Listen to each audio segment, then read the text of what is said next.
What up, though? It's the Creator back with another reaction video. This one is from Psych to Go. It's Monday, so we got to get to mental health. So, this one is called 8 Signs That You Are Toxic to Yourself.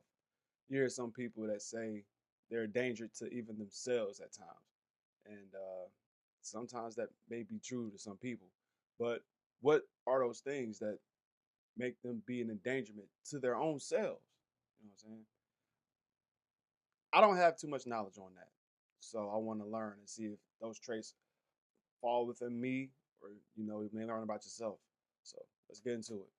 Have you ever felt you're your own worst enemy? Sometimes, how we treat ourselves can be more damaging than how others treat us. Life is not always about staying away from toxic people. Sometimes we need to look in the mirror and recognize when we're being toxic to ourselves. Are you ready to look inward for the sake of your happiness and inner peace? Here are 8 signs to watch out for.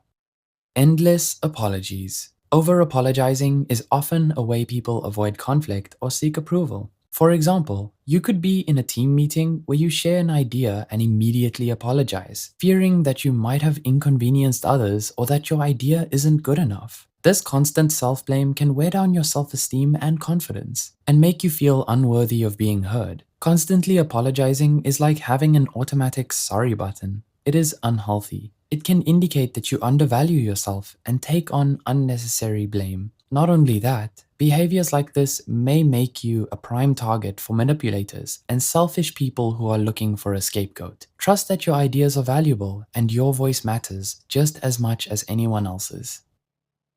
Staying in toxic company.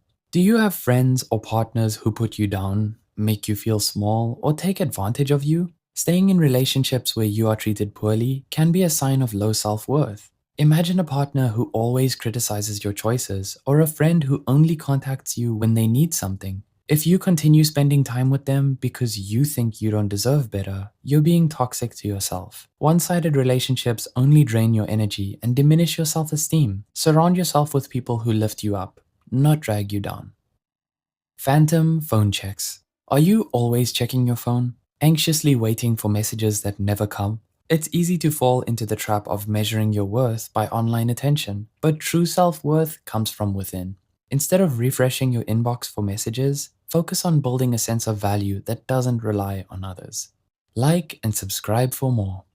Oversensitivity to criticism. Taking criticism too personally can show a lack of confidence in yourself. This means you see feedback as a judgment of your worth, rather than a chance to improve. For example, if your boss gives feedback and you feel devastated all day, or a friend's comment about your appearance leaves you insecure, it's a sign you're being too hard on yourself. Remember, criticism usually addresses actions, not your value as a person. By separating yourself from the feedback and focusing on the constructive aspects, you cultivate a healthier relationship with criticism. Reflect on feedback and use it as a tool for self improvement, rather than a source of validation or rejection. This approach will help you grow and build confidence in your abilities. But if the criticism given wasn't constructive, but rather meant to erode your self esteem, perhaps due to their own insecurities, envy, or overall bitterness, in that case, it is important to recognize that as well and distance yourself from people who don't have good intentions. Love and believe in yourself enough to walk away from people who bring you down.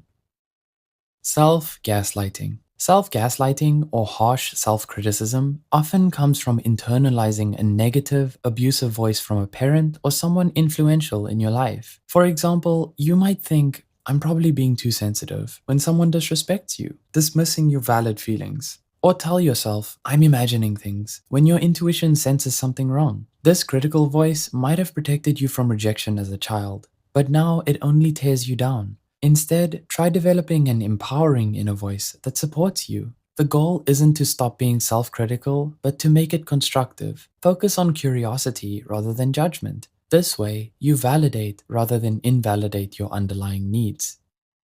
The comparison trap. Comparison is the thief of joy. It sets you up for constant disappointment, making you feel inadequate and unhappy. You might scroll through Instagram and feel envious of a friend's vacation photos, questioning why your life isn't as exciting, or hear about a colleague's promotion and feel like a failure, even though you've achieved many of your own goals. Everyone's journey is unique, so don't compare your behind the scenes to someone else's highlight reel.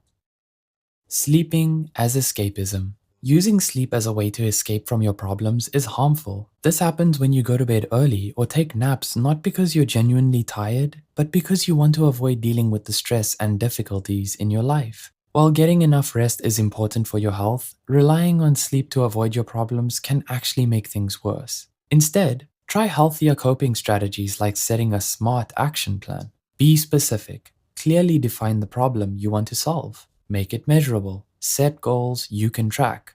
Make sure your goal is achievable.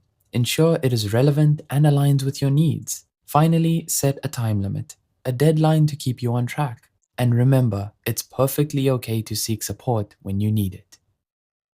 Agreeing to everything. Always agreeing with others to avoid conflict can mean you're suppressing your true self. For instance, you might agree to a friend's plan you don't like just to avoid upsetting them. This can make you resentful and lose your own identity. Additionally, research shows that this people-pleasing behavior might actually be a fawn trauma response, which is a maladaptive way people create safety in relationships by prioritizing others' needs over their own to maintain safety and avoid conflict and rejection. Remember, expressing your opinions and standing up for what you believe in is important.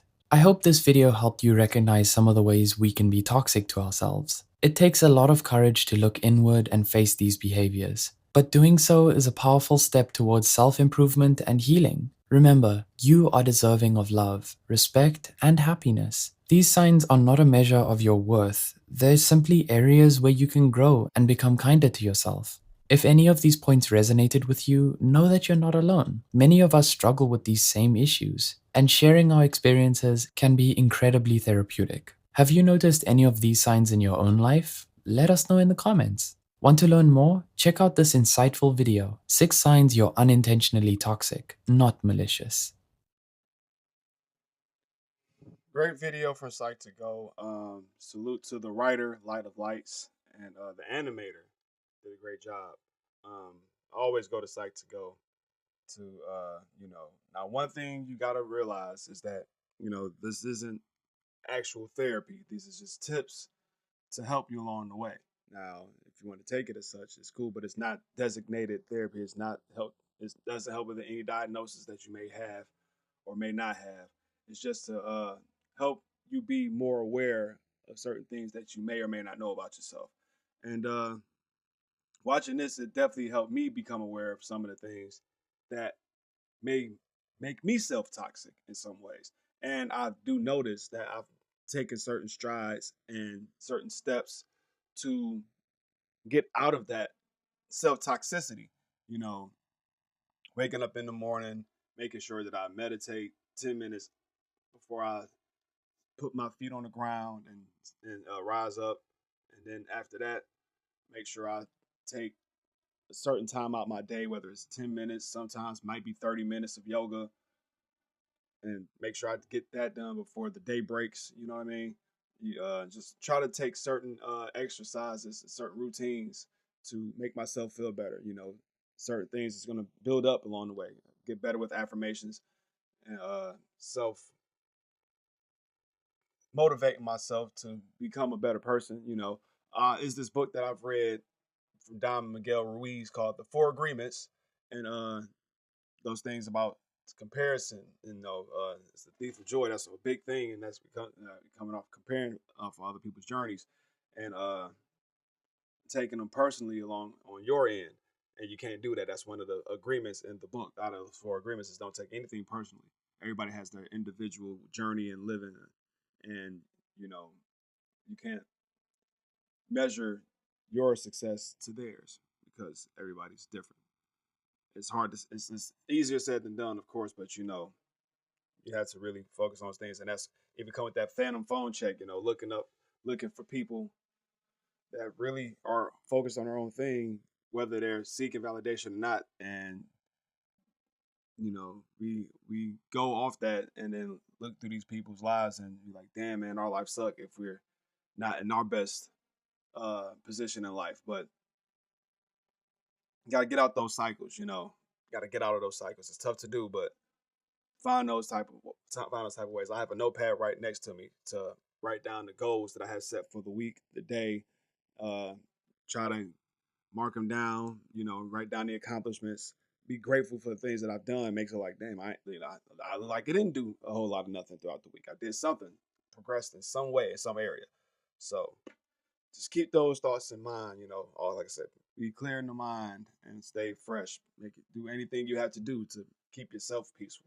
Maintain your peace any way you can. So with that being said, I'm out this bitch like newborn puppies. Subscribe to Psych to Go and like, comment, share, subscribe here.